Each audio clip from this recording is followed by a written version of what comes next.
Dear students, this is Praveen Kumar Agrawal from Management Department, Rotary Institute of Management and Technology, Chandosi, welcomes you in today's lecture of Principles of Economics. In today's lecture, we will discuss on the topic Indifference Curve Analysis. Previous lecture में unit first में मैंने आपसे discuss किया topic discuss किया था, that was the marginal utility analysis. उस particular topic में हमने कंज्यूमर के सेटिस्फैक्शन लेवल को स्टडी किया था इन क्वांटिटेटिव टर्म्स, यानी कि क्वांटिटी के टर्म्स में, और उसमें हमने यूटिलिटी को डिफाइन किया था इन टर्म्स ऑफ यूटिल्स. यानी कि अगर कोई कंज्यूमर किसी कमोडिटी को कंज्यूम करता है तो उससे उसको जो सेटिस्फैक्शन मिलता है या जो उसको उससे यूटिलिटी मिलती है उसको हम क्वांटिटेटिव वे में रिप्रेजेंट कर सकते हैं. ये कॉन्सेप्ट था मार्जिनल यूटिलिटी एनालिसिस का. लेकिन इसके अपोजिट एक और कॉन्सेप्ट है जिसको हम नाम देते हैं इंडिफरेंस कर्व एनालिसिस का, और ये अप्रोच ये बिलीव करती है कि हम सेटिस्फैक्शन को क्वांटिटेटिव टर्म्स में मेजर नहीं कर सकते, यानी कि मॉनेटरी टर्म्स में हम इसको मेजर नहीं कर सकते. हम कंपेयर तो कर सकते हैं कि कंज्यूमर को जो सेटिस्फैक्शन है वो ज़्यादा मिला है या कम मिला है, लेकिन हम उसको मॉनेटरी टर्म्स में या क्वांटिटेटिव टर्म्स में मेजर नहीं कर सकते. Such an approach is known as the indifference curve analysis. Okay, अब इसके रेफरेंस में कुछ पर्टिकुलर टॉपिक्स हैं जो हमें डिस्कस करने हैं. इंडिफरेंस कर्व एनालिसिस में पहला टॉपिक है इंडिफरेंस कर्व का. What is indifference curve? Indifference curve क्या होता है? And indifference curve represents the different combinations of two or more goods that provide the same total satisfaction to the consumer. यानी कि जब कंज्यूमर दो या दो से ज़्यादा कमोडिटीज़ को परचेज कर रहा होता है, तो अगर वो उसके डिफरेंट कॉम्बिनेशंस को इस तरीके से परचेज करे कि उसके सेटिस्फैक्शन लेवल में कोई भी चेंज ना हो, तो हमें इस तरह के जितने कॉम्बिनेशंस मिलते हैं उन कॉम्बिनेशंस को अगर हम एक ग्राफिकल वे में रिप्रेजेंट करें तो हमें जो कर्व मिलेगा that particular curve is known as indifference curve. Point इसके लिए, because all the combinations give the same amount of satisfaction. The consumer prefers them equally. That's why the name is indifference curve. क्योंकि हर combination पर consumer के satisfaction में कोई भी difference नहीं होता है और कंज्यूमर हर कॉम्बिनेशन को इक्वली प्रेफर करता है. इसी वजह से इस कर्व को इंडिफरेंस कर्व का नाम दिया गया है. इसको हम एक टेबल के मीडियम से इजिली समझ सकते हैं जिसको हम इंडिफरेंस शेड्यूल का नाम देते हैं. तो ये इंडिफरेंस शेड्यूल किस तरह से फॉलो किया जा सकता है? Just have a look over the table. यहां मैंने दो कमोडिटीज को सपोज किया है. The first one is food and second one is clothing, और दोनों की मैंने यूनिट्स कंसीडर करी है. पहले कॉम्बिनेशन में कंज्यूमर 1 यूनिट फूड की कंज्यूम कर रहा है और 30 यूनिट्स क्लॉथिंग की कंज्यूम कर रहा है. ओके, यहां इसको कुछ सेटिस्फैक्शन मिल रहा है. अब अगर वो फूड की 1 यूनिट को इंक्रीज करना चाहता है तो क्या करना पड़ेगा? इसको क्लॉथिंग की कुछ यूनिट्स कम करनी पड़ेंगी. अब बी कॉम्बिनेशन में 2 यूनिट्स फूड की हो गई और 24 यूनिट्स क्लॉथिंग की हो गई, और ये जो कॉम्बिनेशन है वो उसको सेम सेटिस्फैक्शन प्रोवाइड कर रहा है. ओके, नाउ सी कॉम्बिनेशन, उसने 1 यूनिट और बढ़ाई फूड की, इसने क्लॉथिंग की कुछ यूनिट्स और कम कर दी, और ये कितनी रह गई? 19. 3,19, ये थर्ड कॉम्बिनेशन हो गया. इसी तरीके से फोर्थ कॉम्बिनेशन में 1 यूनिट और बढ़ाई और 19 से घटाकर 15 यूनिट्स क्लॉथिंग की यूज कर रहा है वो, यानी कि 4,15 का नया कॉम्बिनेशन मिला. 5,12 का फिर नया कॉम्बिनेशन मिला. एफ में 6,10 का एक नया कॉम्बिनेशन मिला. जी कॉम्बिनेशन में 7,9 का एक नया कॉम्बिनेशन मिला. ये जितने भी कॉम्बिनेशंस हैं, हर कॉम्बिनेशन में कंज्यूमर के सेटिस्फैक्शन लेवल में कोई भी चेंज नहीं है. तो इस पर्टिकुलर कॉम्बिनेशन का जो एक मैंने स्ट्रक्चर ये डिजाइन किया है, ये टेबल के मीडियम से इसको रिप्रेजेंट किया है. This particular table representing different combinations of two goods providing the same total satisfaction to the consumer is known as indifference schedule. तो इस पर्टिकुलर टेबल को हम इंडिफरेंस शेड्यूल का नाम देते हैं. अब इसको हम एक ग्राफ के हेल्प से भी प्रॉपर वे में मेजर कर सकते हैं. कैसे? ये आपके पास डायग्राम दे रखा है. इस डायग्राम में मैंने एक्स एक्सिस पर फूड को रिप्रेजेंट किया है और वाई एक्सिस पर मैंने क्लॉथिंग को रिप्रेजेंट किया है. क्लियर? 1 के स्केल पर 1, 2, 3 अप टू 7 तक फूड की यूनिट्स को रिप्रेजेंट किया है. 5, 10, 15 के स्केल पर 35 तक क्लॉथिंग की यूनिट्स को रिप्रेजेंट किया है। पहले कॉम्बिनेशन में 1,30, दूसरे कॉम्बिनेशन में 2,24, ओके। थर्ड कॉम्बिनेशन में 3,19, फोर्थ कॉम्बिनेशन में 4,15, फिफ्थ कॉम्बिनेशन में 5,12, सिक्स कॉम्बिनेशन में 6,10 और लास्ट कॉम्बिनेशन में 7,9।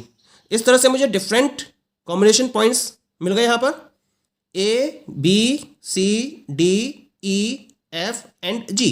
अगर मैं इन पॉइंट्स को एक दूसरे से मैच करूं तो मुझे ये कर्व मिल रहा है। I am getting this particular curve. This curve is known as the IC curve. इसको हम IC से रिप्रेजेंट करते हैं and full form is indifference curve. तो इस तरीके से हमें इस पर्टिकुलर कर्व के थ्रू इंडिफरेंस कर्व मिल जाता है। ये जो इंडिफरेंस कर्व है ये रिप्रेजेंट करता है इन दो गुड्स फूड और क्लॉथिंग के डिफरेंट कॉम्बिनेशंस को जहां कंज्यूमर के सेटिस्फैक्शन लेवल में कोई भी चेंज नहीं है। यानी कि इन पॉइंट्स के अलावा अगर हम कोई और भी पॉइंट कंसीडर करेंगे इस कर्व पर तो उसमें भी कॉम्बिनेशन तो चेंज होगा लेकिन सेटिस्फैक्शन लेवल में कोई भी चेंज नहीं होगा। Point is clear? तो this curve is known as the consumer's indifference curve. Clear? अब हम बात करते हैं next, that is the indifference map की। इंडिफरेंस मैप क्या होता है? जब हम एक पर्टिकुलर कंज्यूमर के रेफरेंस में उसके किसी दूसरे वेरिएबल में चेंज करते हैं तो क्या होगा, उसका जो सेटिस्फैक्शन लेवल होगा वो या तो बढ़ेगा या घटेगा। ये डिपेंड करेगा कि फैक्टर में किस तरीके से चेंज कर रहे हैं। तो हमें क्या मिलेगा, एक नया इंडिफरेंस कर्व मिलेगा। अब किसी और दूसरे फैक्टर में और चेंज करते हैं, उसी फैक्टर में और चेंज करते हैं तो एक नया इंडिफरेंस कर्व मिलेगा।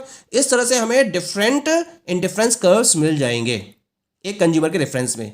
अगर मैं इन सारे इंडिफरेंस कर्व्स को एक ही प्लेटफॉर्म पर रिप्रेजेंट करूं तो जो इंडिफरेंस कर्व की फैमिली मुझे मिलती है या जो सेट ऑफ इंडिफरेंस कर्व मुझे मिलता है उसको मैं इंडिफरेंस मैप का नाम देता हूं। क्लियर?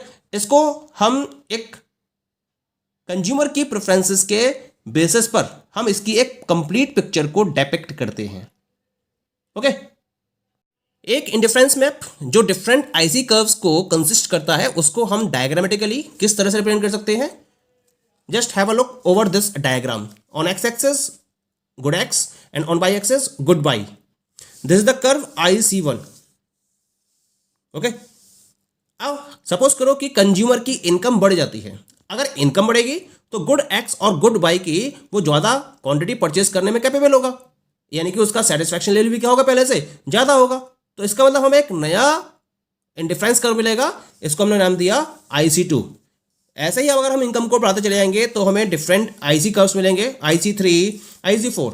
इन सारे इंडिफरेंस कर्व को अगर हम इसी प्लेटफॉर्म पर रिप्रेजेंट कर रहे हैं या कर रहे हैं तो ये जो सेट निकल कर आया IC कर्व्स का, this set of IC curves is known as indifference map.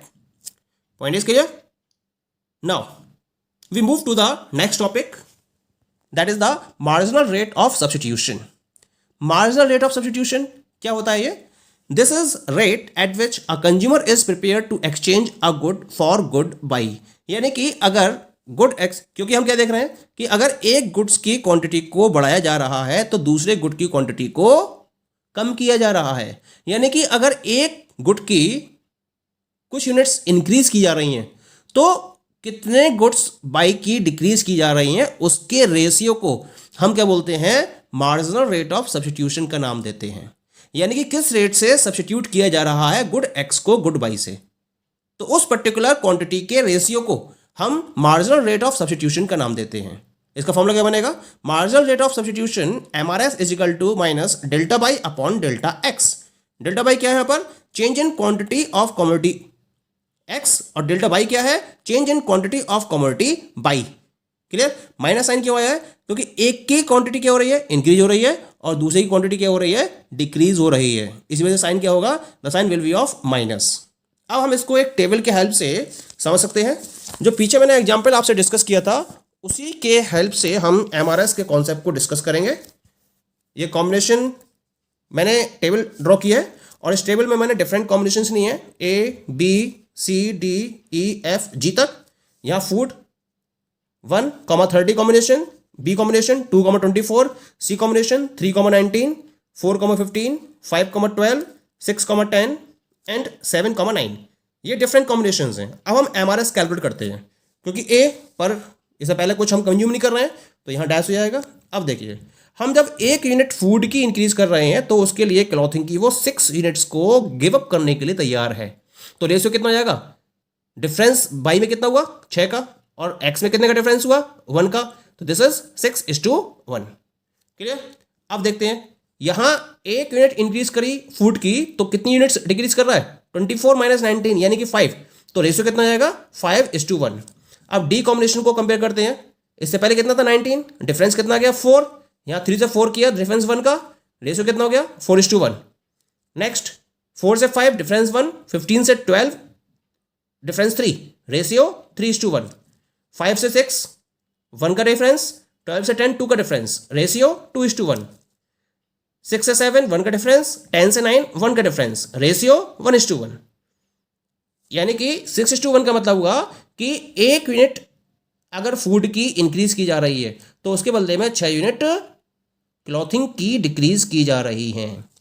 3:1 का मतलब है अगर 1 यूनिट फूड की इंक्रीज की जा रही है तो 3 यूनिट्स क्लॉथिंग की डिक्रीज की जा रही हैं। ये मतलब होगा इस MRS का।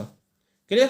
अब आप एक क्या देख रहे हो यहाँ पर कि जैसे जैसे कंज्यूमर फूड की ज़्यादा से ज़्यादा यूनिट को एक्यूमुलेट करता है तो MRS क्या हो रहा है? लगातार MRS डिक्रीज हो रहा है, या फूड की यूनिट्स लगातार बढ़ रही हैं और MRS क्या हो रहा है? लगातार डिक्रीज हो रहा है।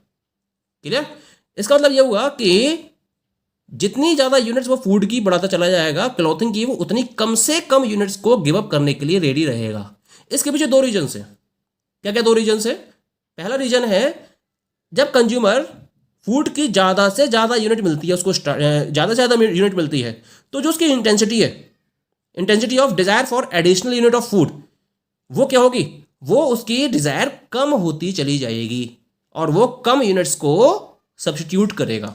शुरू में उसकी डिज़ायर ज़्यादा होगी तो ज़्यादा यूनिट्स को सब्स्टिट्यूट करेगा, और जैसे जैसे उसकी डिज़ायर की इंटेंसिटी कम होती चली जाएगी वो कम यूनिट्स को, कम एडिशनल यूनिट्स को डिमांड करेगा। इसी वजह से MRS क्या होता है? लगातार डिक्रीज होता चला जाता है। और दूसरा क्या है? अगर हम ज़्यादातर फूड्स की बात करें तो वो एक दूसरे के इम्परफेक्ट सब्स्टिट्यूट होते हैं। अगर परफेक्ट सब्स्टिट्यूट होते तो हम इक्वल क्वांटिटी को सब्स्टिट्यूट करने की पोजीशन में होते और MRS क्या होता? कांस्टेंट हो जाता। लेकिन क्योंकि इम्परफेक्ट सब्स्टिट्यूट है, इसी वजह से MRS क्या होता है? लगातार डिमिनिश होता चला जाता है। दीज आर द 2 रीजन्स जिसकी वजह से MRS की जो पोजीशन होती है वो क्या होती है? डिक्लाइनिंग होती है, डिमिनिशिंग रेट होता है इसके पीछे। क्लियर? Okay, thank you.